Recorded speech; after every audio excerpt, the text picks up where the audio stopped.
Bonjour, bonsoir ou bon après-midi, dépendant de l'heure à laquelle tu seras en train de regarder cette vidéo. J'espère que ça va, moi ça va. Et aujourd'hui, comme vous pouvez le remarquer, je ne suis pas seule, je suis avec Joanna. Coucou. Et aujourd'hui, Joanna va nous parler de comment est-ce qu'elle a fait le choix dans les études qu'elle fait, comment elle s'est orientée, qu'est-ce qui s'est passé. Du coup, c'est parti, on écoute Joanna.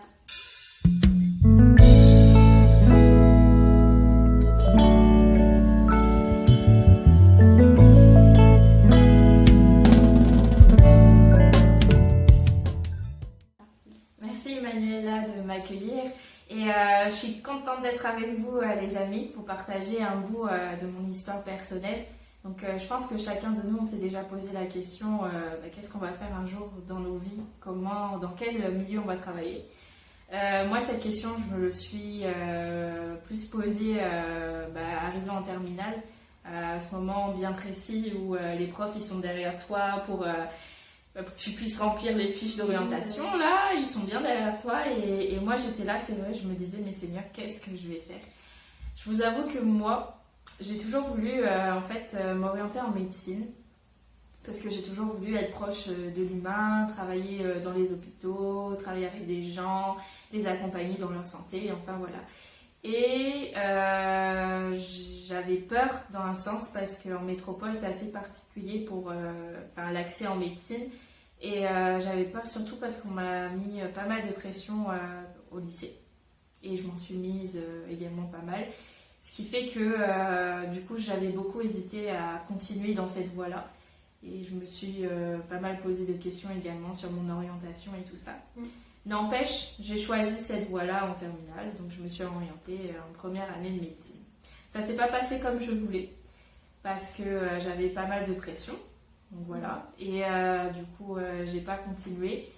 Et à la fin de cette première année, donc universitaire, j'étais dans un trou noir, vraiment, parce que je savais pas qu'est-ce que je voulais faire, comment j'allais faire surtout. Et j'ai passé pas mal de semaines, au mois de juin en tout cas, dans ma chambre là, en train d'essayer de réfléchir, en train d'essayer de plus réfléchir également, tellement c'était compliqué. Et j'ai pris plus de temps plutôt avec le Seigneur. Parce que vous voyez, quand vous êtes face à l'inconnu, vous ne savez pas vraiment quoi faire, et bien il n'y a que Dieu qui peut vraiment vous comprendre. Et il n'y a que lui seul qui peut vraiment vous écouter. Et surtout quand vous n'avez pas envie ou même que vous ne pouvez pas en parler à d'autres personnes parce que vous avez peur du jugement, parce que vous avez honte aussi ou parce que vous ne savez pas et vous ne voulez pas non plus être découragé. Donc j'ai pris davantage du temps avec le Seigneur et dans cette période-là et je me suis davantage rapprochée de lui. Il m'a beaucoup accompagnée et ce qui a beaucoup changé, c'est vraiment ce que j'avais au-dedans de moi.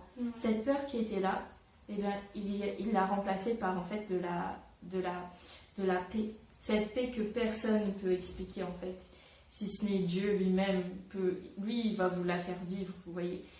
Et moi qui étais souciante de mon avenir, eh bien Dieu il m'a éclairée en fait tout simplement. Aujourd'hui, je vais vous dire directement, je vais un peu vous spoiler vite fait. Je suis en psychologie, hein.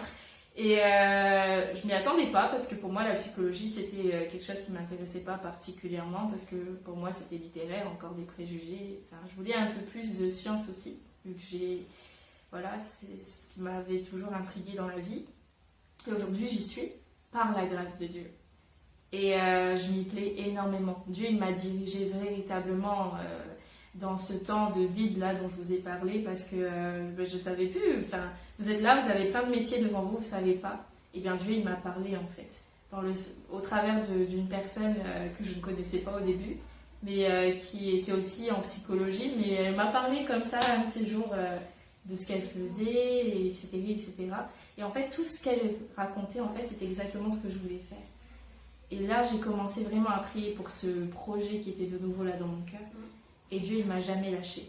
Après, bien sûr, il y avait cette préparation-là à faire parce qu'en fait, si je choisissais cette voie, tout allait changer. Parce que du coup, il fallait que je change de ville, de pays, du coup.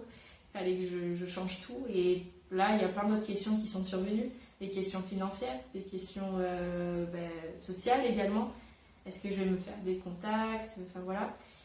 Mais Dieu, il était là en fait. Et c'était ça, mon réconfort. Dieu est avec nous dans les moindres moments de nos vies. C'est une promesse et cette promesse, elle ne tarit pas. Dieu est avec nous tous les jours jusqu'à la fin du monde, véritablement. Et il a gardé mon départ, il a gardé mon arrivée, mon installation.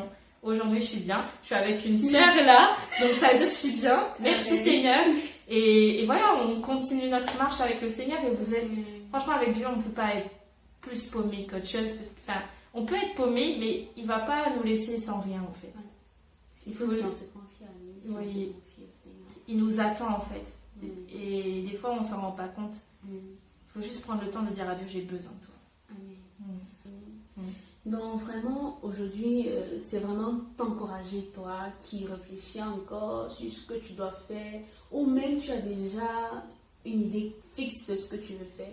Confie le Seigneur, remets cela au Seigneur, laisse-le te guider et t'orienter parce que c'est avec lui qu'on réussit le mieux.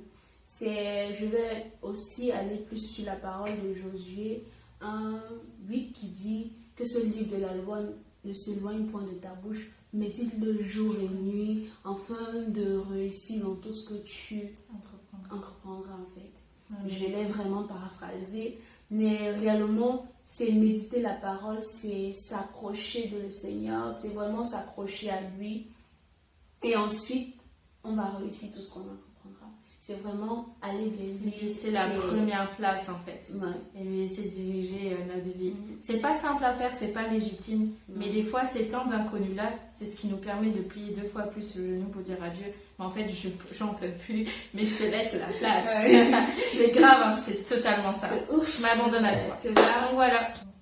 Alors, osons aller vers le Seigneur, osons lui demander conseil et il nous orientera vers ce qu'il faut pour nous. Exact. Et bon courage encore pour tout. Que Dieu vous bénisse. À la prochaine. Gros bisous.